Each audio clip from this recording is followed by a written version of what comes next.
Mexique. Della Monroe, américaine, accouche d'une petite fille, Gladys Pearl, en 1900. Le père travaille dans les chemins de fer et la famille vit chichement. Il décède d'une syphilis nerveuse à l'âge de 43 ans. Della reste persuadée que son mari a été emporté par la folie. C'est ce qu'elle raconte à ses 2 enfants. Colobrières, France, région provençale.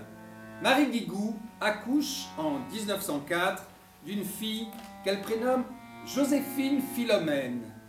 Abandonnée par son amant, fragilisée, la jeune mère n'arrive pas à faire face. Une guerre approche. Une affiche un peu agressive. L'oncle Sam. Et une phrase. I want you for US Army. Engagement et débarquement des troupes américaines à Toulon en 1918. 120 000 soldats américains ne rejoindront jamais leur terre natale.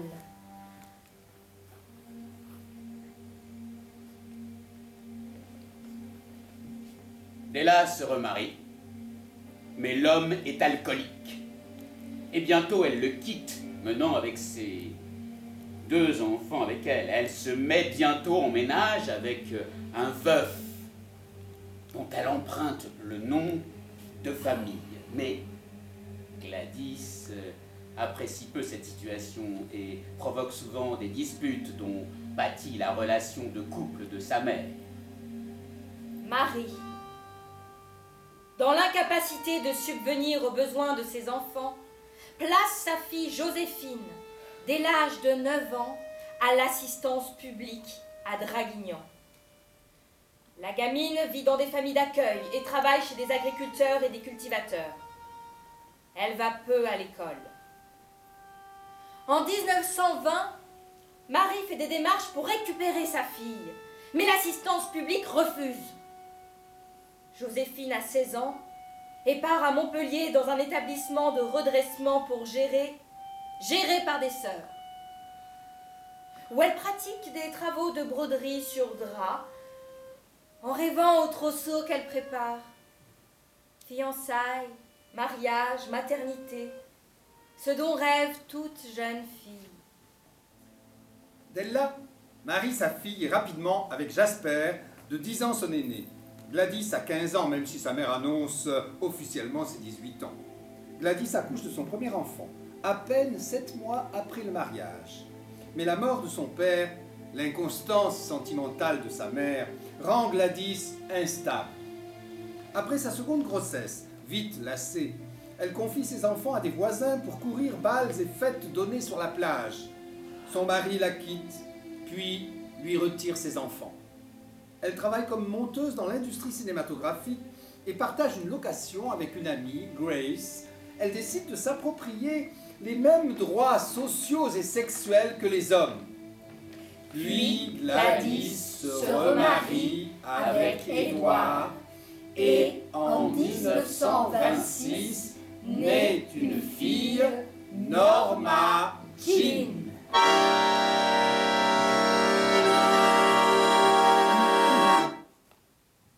Dans les années 40, Joséphine possède une petite entreprise de coupe de bois et de transport forestier comportant 9 chevaux et leurs conducteurs. Avec son élevage de moutons, de volailles, de lapins qu'elle revend, elle vit seule et complètement autonome. La guerre est là. Joséphine travaille dur et n'a peur de rien. Elle a un caractère difficile et n'aime pas que l'on vienne la déranger. Elle adopte la même attitude avec les Allemands. Elle participe bientôt à la résistance sur Colobrières en recueillant des jeunes résistants et en recevant des parachutages. Mais la Gestapo l'arrête en 1944, l'interroge et la torture tout en lui confisquant son troupeau. Elle fait 8 mois d'internement à Hyères et à Toulon, à la Coquette, et n'a la vie sauve que grâce au débarquement du 15 août 1944. La première photo quasi professionnelle de la fille de Gladys est prise dans le cadre d'une campagne de l'armée américaine pour illustrer l'implication des femmes dans l'effort de guerre. En quelques mois, elle fait la couverture d'une trentaine de magazines de pin-up et commence à se faire connaître. Elle éclaircit la couleur de sa chevelure et abandonne son travail pour se consacrer à sa carrière de mannequin, notamment auprès de l'agence Blue Book. Au lendemain de la guerre, Joséphine s'installe à Cuers, mais a vite de problèmes relationnels avec les fermiers locaux. Elle a un troupeau d'une centaine de bêtes.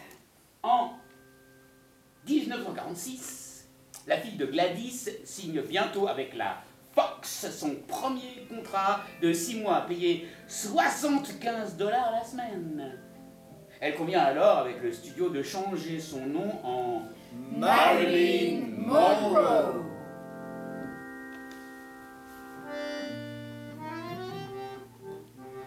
En 1960, Joséphine possède une centaine de moutons et à peu près 50 chèvres.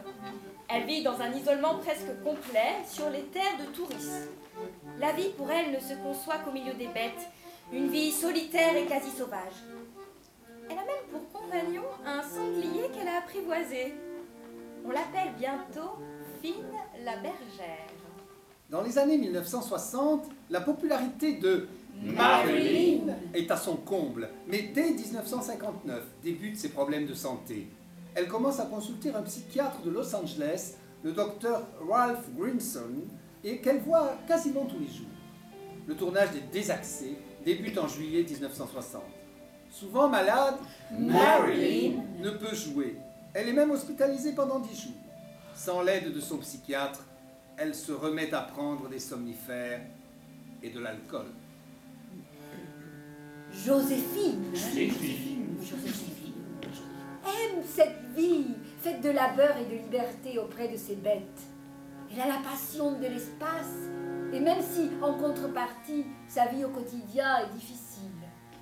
Aucun luxe, juste une cuisinière à bois, quelques meubles et vêtements d'homme. On dit qu'elle tue les chiens de chasse qui passent dans sa propriété. À plusieurs reprises, elle a tiré sur nous, affirment même des chasseurs. Pendant les mois suivants, Marilyn devient de plus en plus dépendante à l'alcool et aux médicaments. Joséphine A tendance à boire. Elle menace souvent de mort ceux qui l'approchent de trop près. En 1961, Gladys, la mère de Marilyn, est toujours internée. Marilyn achète sa première maison par prêt immobilier. Marilyn a à cette époque vraisemblablement une aventure avec John Fitzgerald.